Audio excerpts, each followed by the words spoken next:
ഇപ്പോൾ ഒരു മീൻ കറി വെക്കാം. അതൊരു പ്രവാസി മീൻ കറി ഉണ്ടാ, മാങ്ങ ഇട്ട് വെച്ചിട്ട് ഒരു നെയ്മീൻ മീൻ കറി. അപ്പോൾ അതിന് വേണ്ടി കുറച്ച് ഉള്ളി, ഒരു ചെറിയ കഷ്ണം ഇഞ്ചി, ഒരു സബോള, പിന്നെ കുറച്ച് പച്ചമുളക്, ഒരു മാങ്ങ.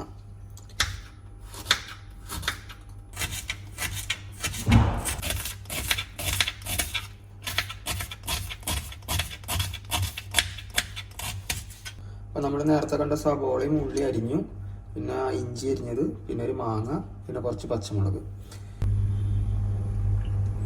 ഒരു 1/4 കിലോൻ്റെ ഒരു നെയ്മീൻ കഷ്ണമാണ് കിട്ടിയിരുന്നത്. അപ്പോൾ അതാണ് നമ്മളിപ്പോൾ ഇന്ന് മീൻ കറി വെക്കാൻ പോകണം.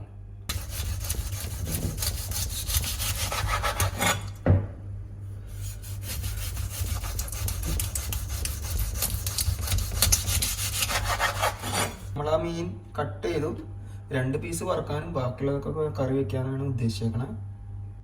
അപ്പോൾ നമ്മൾ ഈ അരിഞ്ഞ് വെച്ച എല്ലാതും നമുക്ക് കറി വെക്കാനുള്ള പാത്രത്തിലേക്ക് അങ്ങോട്ട് തട്ടി കൊടുക്കാം. ശേഷം നമുക്ക് തിരുമ്പി കൊടുക്കാം.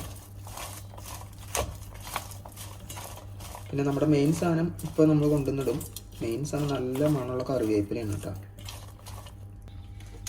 അപ്പോൾ പിന്നെ നമ്മുടെ കറിവേപ്പില, അപ്പോൾ നമ്മൾ 4-5 പച്ചമുളക് ഇട്ട കാരണം മുളക് പൊടി ഇത്തിരി കുറവാണ്. ഒരു 1/2 സ്പൂൺ മുളക് പൊടി, 1/2 സ്പൂണിനേക്കാളും കൂടുതൽ മല്ലിപ്പൊടി. പിന്നെ വേണ്ടത് ആവശ്യത്തിന് ഉപ്പാണ്. ഉപ്പാണ് കറിയിലെ മെയിൻ താരം. കൂടി കഴിഞ്ഞാലും പ്രശ്നം, കുറഞ്ഞാലും പ്രശ്നം. പിന്നെ ഇവിടുത്തെ മീനിൽ കുറച്ച് ഉപ്പുള്ള കാരണം ഉപ്പ് നോക്കിയിട്ടിടാം. പിന്നെ വേണ്ടത് നമുക്കൊരു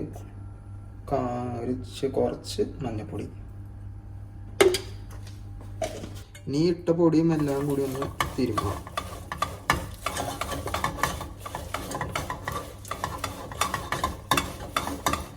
ഈ തിരുമ്പുമ്പോൾ തന്നെ നമുക്കൊരു നല്ല മണം വരും.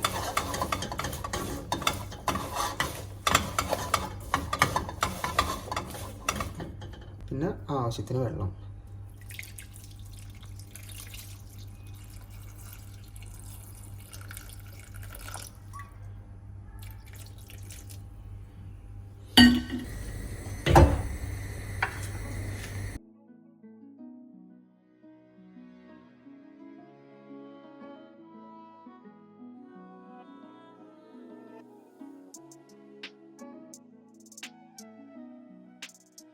അപ്പോൾ നമ്മളിത് വെച്ചതിന് ശേഷം ഒന്ന് തിള വരാനായിട്ട് നമ്മളിത് മൂടി വയ്ക്കുക. ട്രിക്കാണ് കേട്ടോ, ഞങ്ങളുടെ എന്നല്ല, ഇവിടെ ദുബായി ഗൾഫിൽ ജീവിക്കുന്നവർ ചെയ്യണൊരു പേപ്പർ മേടിച്ചു കഴിഞ്ഞാൽ പെട്ടെന്ന് കേടായി പോകും. ഫ്രിഡ്ജിൽ ഓപ്പൺ ആക്കി വെച്ച് കഴിഞ്ഞാൽ നമുക്ക് ഇവിടുന്ന് ഈ തൈരിൻ്റെ ഡപ്പ് ഇങ്ങനെ ഇഷ്ടം പോലെ കിട്ടും. അപ്പം അതിൽ ഈ തണ്ട് പൊട്ടിച്ചിട്ട് ഇങ്ങനെ പൊട്ടിച്ചിട്ട് ഇങ്ങനെ അങ്ങോട്ട് കുത്തി നിർത്തിയിട്ടുള്ളൂ. അതിന് ടയർ ടൈപ്പ് ചെയ്ത് അടച്ച് വെച്ച് കഴിഞ്ഞാൽ ഇതൊരു 2 മാസത്തോളം ഇങ്ങനെ തന്നെ ഇരുന്നോളും, നമ്മൾ യൂസ് ചെയ്യണനുസരിച്ച്.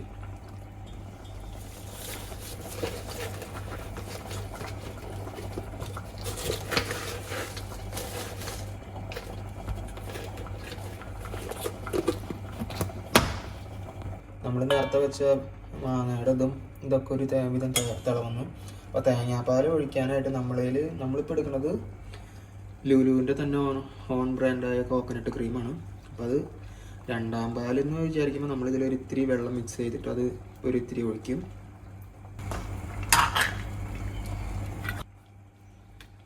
ഫ്രിഡ്ജിൽ വെച്ച് പറഞ്ഞാൽ നല്ല കട്ടയായിട്ടിരിക്കും. സാധാരണ ഇങ്ങനെയല്ലല്ലോ കിട്ടാറ്.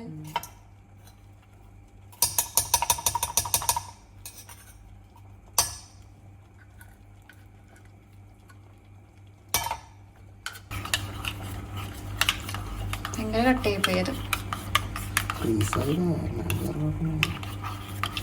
റെഡി ആയിട്ടുണ്ട്. നമ്മുടെ ക്രീമിൽ ഒരു ഇത്തിരി വെള്ളം ഒഴിച്ചിട്ട് അതിൻ്റെ തിക്നെസ് ഒന്ന് കുറച്ചാൽ മതി. അപ്പോൾ അതൊരു 2ാം പാല്.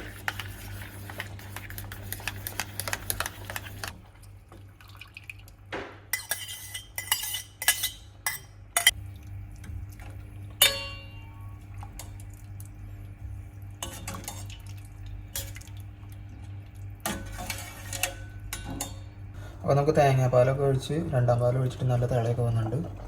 പിന്നെ നമുക്ക് നമ്മുടെ മീനിടാം.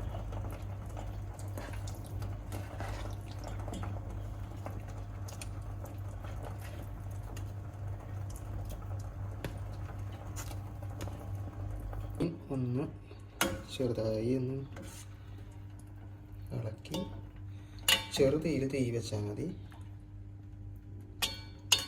നമുക്ക് വലിയ തീ വേണ്ട, ചെറുതീയിൽ കിടന്നിട്ടൊന്ന് വെന്തോട്ടെ.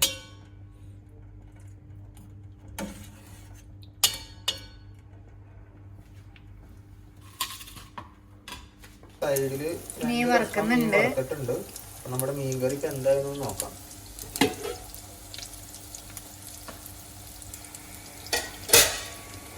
നല്ല തിളയൊക്കെ വന്നു.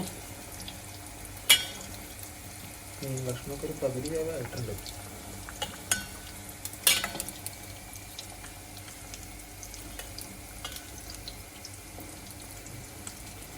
നമുക്ക് ഇപ്പൊക്കെ ഒന്ന് ഉപ്പ് നോക്കി കഴിഞ്ഞാൽ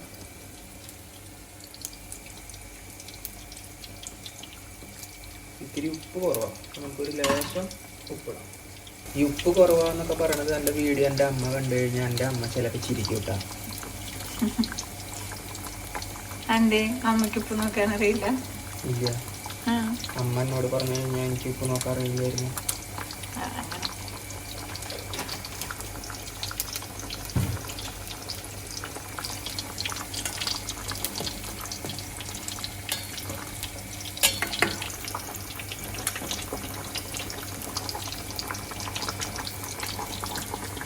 ഏകദേശം ഉപ്പൊക്കെ റെഡി ആയിട്ടുണ്ട്. ഇത് നല്ലപോലെ തീ കുറച്ച് വെച്ചാൽ മതി.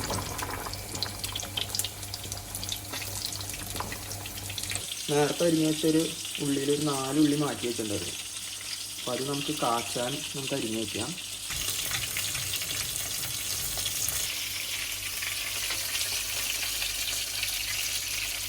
നമ്മുടെ മീൻകറി ഒരുവിധം റെഡി ആയിട്ടുണ്ടാവും.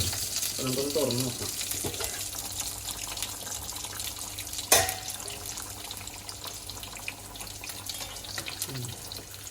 രണ്ടാം പാലിൽ മീനൊക്കെ നല്ലപോലെ വെന്തു.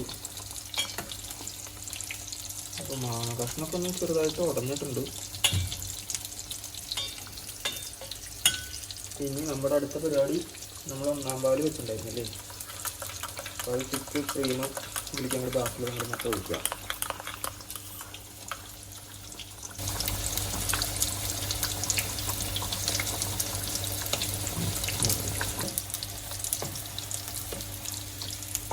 ഈ 1-ാം പാല് ഒഴിച്ച് കഴിഞ്ഞാൽ നമ്മൾ അധികം തീ വേണ്ട, തീ ഏറ്റവും സിമ്പിളായിട്ടൊക്കെ വെക്കുക.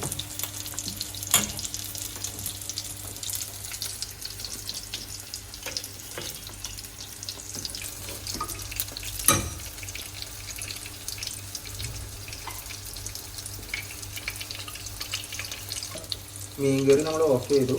ഇനി നമ്മൾ അത് കാച്ചണം. ചെറിയൊരു പാൻ വെച്ച് അതിലേക്ക് കുറച്ച് വെളിച്ചെണ്ണ ഒഴിച്ചു.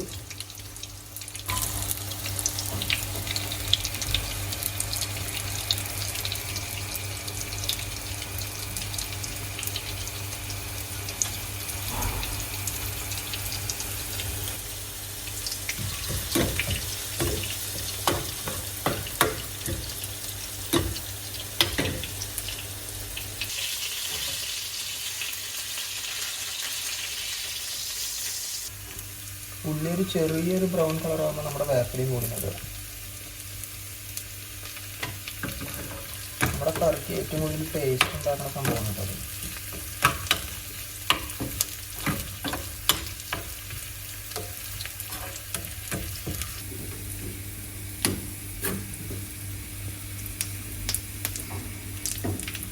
അപ്പം നമ്മുടെ ഉള്ളി ഒരുവിധം ബ്രൗൺ കളറായിട്ടുണ്ട്. അപ്പം നമുക്കതൊരു മീൻ കറിയിൽ വെച്ചു.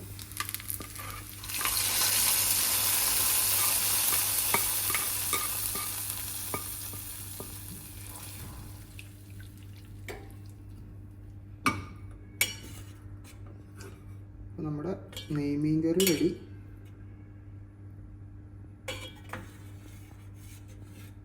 അപ്പോൾ കറിയൊക്കെ വെച്ച് കഴിഞ്ഞാൽ നമുക്കൊന്ന് ടേസ്റ്റ് നോക്കാം.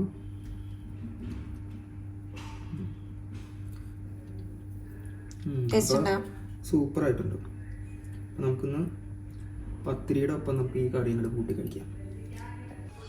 അപ്പോൾ നമ്മുടെ പത്തിരി റെഡി ആയിട്ടുണ്ട്. നമ്മൾ ഫ്രോസൺ പത്തിരി വാങ്ങിയതാണ്.